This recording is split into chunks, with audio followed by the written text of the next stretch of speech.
प्यारे बच्चों, मैं गणेश प्रसाद, सहायक अध्यापक किसान इंटर कॉलेज बरहनी, आप लोगों का ऑनलाइन क्लास में स्वागत करता हूं। आज हम लोग NCERT पैटर्न पर आधारित यूपी बोर्ड के कक्षा 10 के अध्याय 5 औद्योगिकरण का युग के बारे में अध्ययन करेंगे। सबसे पहले हम लोग देखेंगे कि औद्योगिकरण का अर्थ क्या है।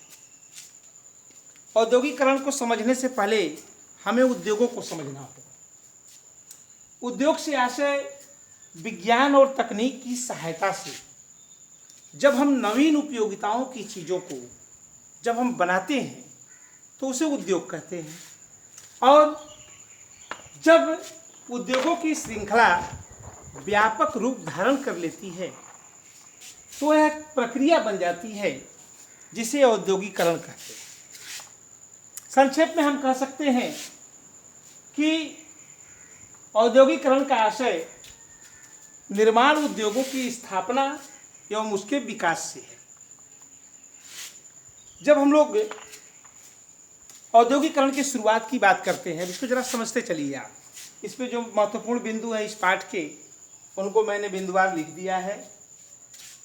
ये आपको समझने के लिए है, लेकिन जो बता रहा हूँ आपको उन चीज़ों को आप ध्यान से सुनिए, कापी कलम लेकर बैठिए। जो आपको महत्वपूर्ण बातें लगे उनको आप नोट करते रहिए। औद्योगिकरण के पहले इंग्लैंड में आदि औद्योगिकरण का एक युग आया था। आदि औद्योगिकरण क्या है, पहले इसको हम समझते हैं। आदि औद्योगिकरण से पूर्व की अवस्था थी।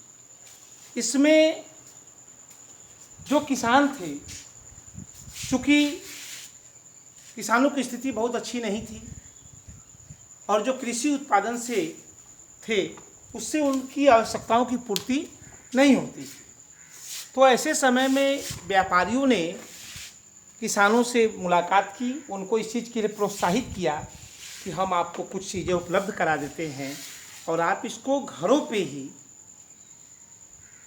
इसका उत्पादन कार्य कीजिए। इसको एक ध्यान से आप समझिएगा। औद्योगिकरण में कारखानों से उत्पादन होता था और आदि औद्योगिकरण में कारखानों द्वारा उत्पादन नहीं होता था। वो घरों पे उत्पादन का कार्य किसान परिवार करते थे और उसमें स्टेपलर, फूलर, स्टेपलर वाले वह व्यक्ति जो रेशों के आधार पर उनको छांटता था, फूलर जो वह व्यक्ति जो कपड़ों को समेटता था। इस तरह तमाम लोग थे और जो उत्पादन का कार्य था वो गांव स्तर पर होता था और उसे फिर व्यापारी लेकर और उसे अन्य देशों में निर्यात करते थे। तो ये आदि औद्योगिकरण का काल था। लेकिन 1730 के सर्वप्रथम 1730 में इंग्लैंड में एक कारखाने की स्थापना हुई। जो सूती वस्त्र और वस्त्र उद्योग जो था, कपास और वस्त्र उद्योग, इस पे काफ़ी बल दिया गया। लेकिन बहुत बड़े स्तर पर कारखानों की स्थापना 18वीं सदी के अंत में ही शुरू हुई। 18वीं सदी माने समझ रहे हैं आप, 1700 से लेकर 1799, इसे एक सदी जब 100 साल का हम कहेंगे, तो अंतिम जो सदी का अंतिम दशक था उस समय काफ़ी कारखानों की स्थापना हुई और बहुत सारे आविष्कार जिसने औद्योगिकरण को बढ़ाया। इनकी मैंने एक छोटी सी सूची बनाई है, चूँकि स्थान कम था, जितना मैंने ज़रूरी चीज़ें समझा है उनको बनाया है मैंने। जैसे फ्लाइंग शटल जो कपड़ों की बुनाई के लिए जॉन के ने इसका आविष्कार किया 1733 में। उसी प्रकार स्पिनिंग जैनी सूत काटने की जो मशीन थी, जिसे जेम्स हरग्रीव्स ने 1766 में बनाई। तो जब मशीनों का उपयोग शुरू हुआ उत्पादन में, तो शुरुआत में इसका लोगों ने बहुत विरोध भी किया। जो इंग्लैंड की जो महिलाएं थी उन्होंने स्पिनिंग जेनी की मशीनों को तोड़ा था, काफ़ी विरोध किया था कि इससे जो है बेरोजगारी बढ़ेगी और तमाम समस्याएं बढ़ेंगी। लेकिन अल्टीमेटली फिर लोग आकर्षित हुए और मशीनों को ही प्रयोग में लाया गया और मशीनों के चलते ही बहुत बड़ा एक सुधार का काम हुआ। इस पुस्तक में पाठ में आप देखे होंगे एक चित्र उस चित्र में बड़ी अच्छी बात बताई गई है। एक में आपने देखा होगा कि अलादीन के चिराग से कुछ महल टाइप का बनाया जा रहा है। तो ये जो चित्र है ये किस चीज़ का प्रतीक है? एक तरह से इस चित्र को बताया गया कि ये प्राच्य जो पूर्वी संस्कृति है और अतीत का प्रतीक है, जो भूमध्य सागर से पूर्व के देश हैं, जो कि बहुत ज़्यादा इस तरह के चमत्कारों में विश्वास करते थे। आज भी कमोबेश कहीं ना कहीं चमत्कार ज़्यादा लोगों के दिमाग में घूमते हैं। जब हम चमत्कारों पे ज़्यादा विश्वास करते हैं तो आविष्कारों में हमारा विश्वास घट जाता है, और शायद यही कारण है कि हमारा जो विकास होना चाहिए, जो पूर्वी देशों का होना चाहिए तकनीक और विज्ञान के क्षेत्र में, वो नहीं है।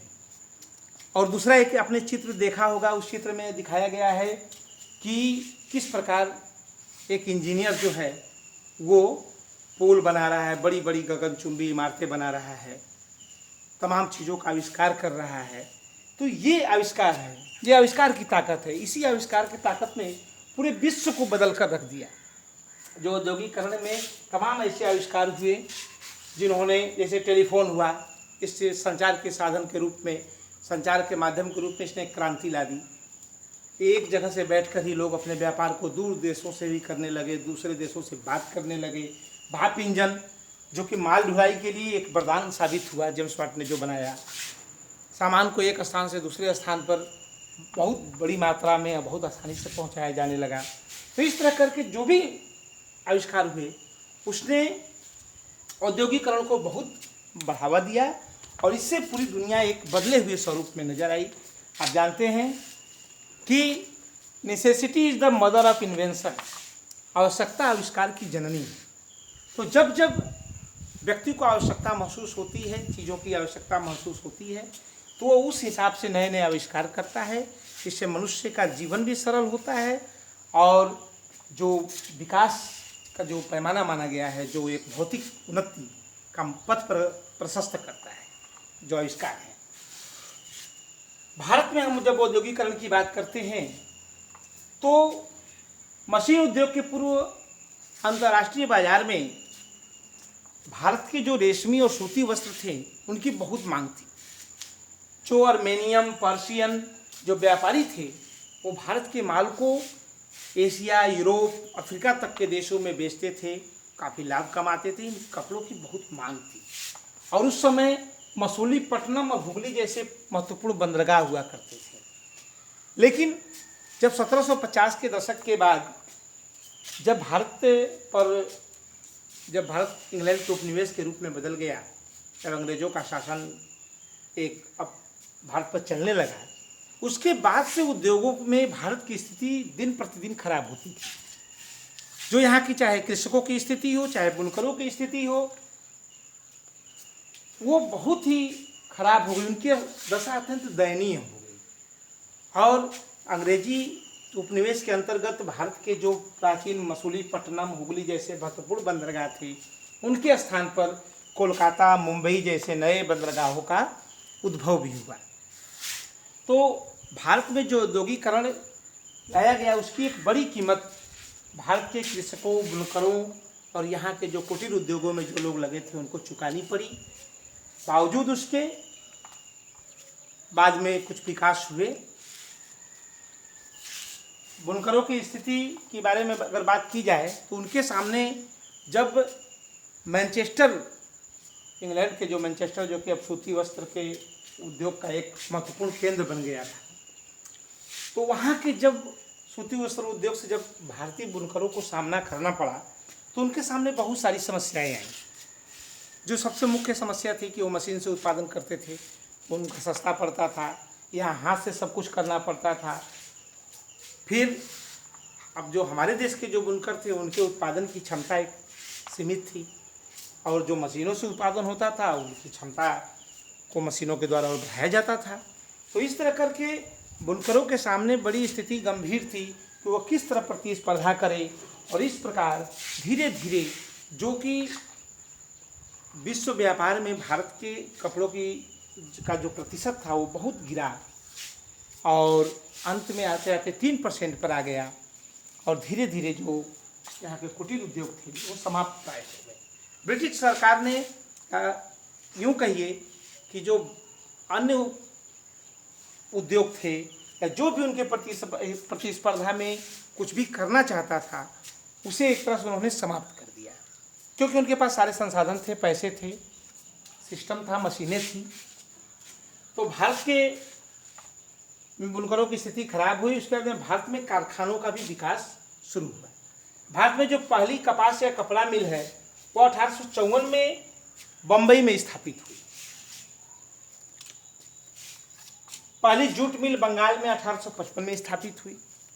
भारत के जो उस समय के प्रारंभिक के जो बिजनेसमैन थे, जो व्यापारी गण थे, उनमें आपका जमशेदजी टाटा और ये जो बिरला ग्रुप है, इसके जो पहले के थे वे लोग, और दादा भाई नौरोजी, द्वारकानाथ टैगोर, शिव नारायण बिरला, सेठ हुकुमचंद आदि लोग जो प्रारंभिक दौर में भारत में कारखानों की स्थापना पर बल दिए, कारखानों को, और धीरे धीरे भारत में भी औद्योगिकरण की शुरुआत हुई। औद्योगिकरण के बहुत सारे लाभ भी हुए, बहुत सारे नुकसान भी हुए। इसको हम लोग नेक्स्ट पार्ट में पढ़ेंगे। और जो इससे संबंधित आपको कहीं कोई समस्या हो, कोई प्रश्न हो, कोई दिक्कत हो, तो आप मेरे व्हाट्सएप नंबर 7905257365 पर क्वेश्चन पूछ सकते हैं, अपनी समस्याओं का समाधान कर सकते हैं। और आप लोग इसको ठीक से पढ़िए, इस वीडियो को 1 बार 2 बार 3 बार तक देखिए, ताकि चीज़ें आपको समझ में आ जाएं। और फिर हम लोग मिलेंगे, तब तक के लिए धन्यवाद।